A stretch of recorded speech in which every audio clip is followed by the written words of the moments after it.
According to a survey commissioned by the Sunday Times, nearly half of students and recent graduates from Singapore's two largest universities have experienced sexual misconduct on campus. Now, it's either receiving crude jokes or explicit text messages, or were pressured to partake in sexualized orientation games.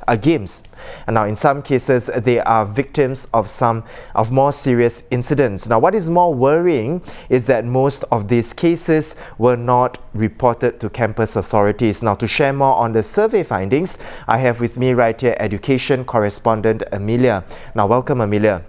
So, Amelia, tell me, what are the main findings of this survey?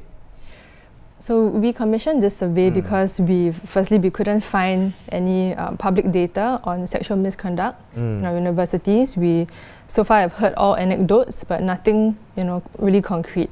So this survey found that 90% of all the respondents who had faced some sort of sexual misconduct didn't report their cases to the authorities or to the universities now, for various reasons.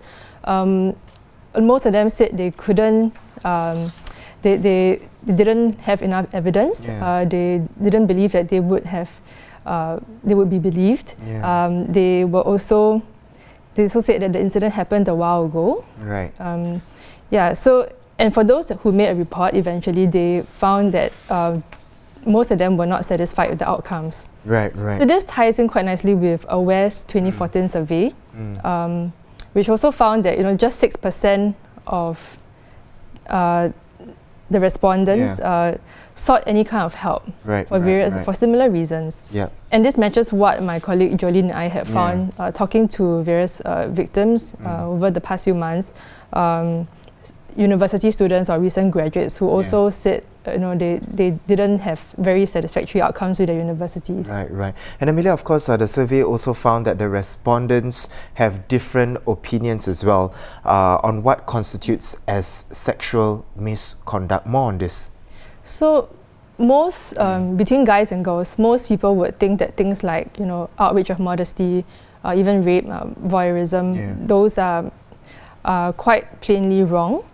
But if you look at some of the seemingly lighter offences, there's a difference between what guys and girls perceive as wrong. So these would be making crude or lewd jokes, sending explicit text or messages. So for instance, like 80% of females said that sending explicit text messages or pictures is wrong, compared to about 68% for males. And about 40%, nearly 4 in 10 females felt that being made the subject of a crude joke is not right, compared to 2 in 10 males. So they're interesting points to note because if you're trying to tackle sexual misconduct, we should also be looking at what people think is sexual misconduct and if there's a difference between both genders. And if there's a difference between both genders, instead of brushing some of these differences aside as what's typical male behavior, we should be diving deeper and looking at some of these as possibly contributing factors to the problem of sexual misconduct. Correct. I mean, of course, everybody has to be on the same page, right, of what constitutes as a sexual misconduct. Then, they know the barriers and, of course, the boundaries of sexual misconduct. Now, of course, the survey also looked at sexualized orientation games in universities, which of course have been in the news in recent years. Are these activities a form of sexual misconduct then? So it's debatable. Some people think it's just for fun. But actually, we posed this question out to our 1,000 respondents, and 70% of them thought that sexualized orientation games or simulating sexual acts as part of a game is wrong, or a form of sexual misconduct. So there's some consensus lah. And however, there's also a bright spot here because the survey also found that 14% of the respondents were made to take part in such orientation games. This is down from 28% for the uni graduates who graduated as far as 5 years ago. So this is a testament, I guess, to the efforts by NUS and NTU. In recent years, they have done quite a lot to stamp out these, inappropriate acts, indecent games lah. And they have done things like introducing whistleblowers during orientation camps, during freshman activities, conducting mandatory student briefings for student leaders who are planning these camps.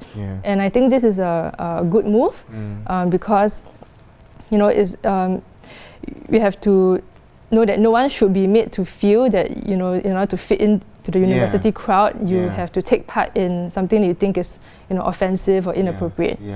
And if certain boundaries are crossed in that process, in the name of fun, you should also have the right to speak up and to say that you don't agree with certain things. I mean, at the end of the day, of course, it has to be a safe space, right, for everyone. I mean, it is a school. Everybody needs to feel safe. Everybody needs to feel that they're comfortable, right, and not be subject to this kind of inappropriateness like you mentioned.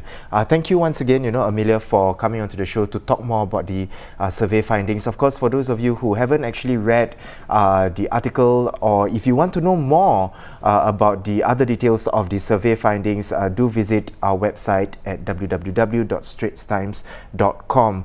Just a quick glance on the comments section. I think a lot of people are commenting with regard to the ERP 2.0. Again, we spoke about it earlier on with our senior transport correspondent, Christopher Tan. You can read more on ERP 2.0 and what it entails basically on our website as well. Now, that is all we have for you for Top Story of the Day. For more news and videos, do head over to our website at www.straitstimes.com. Once again, I'm Haryanto. Join us tomorrow, same time, for more stories on a big story.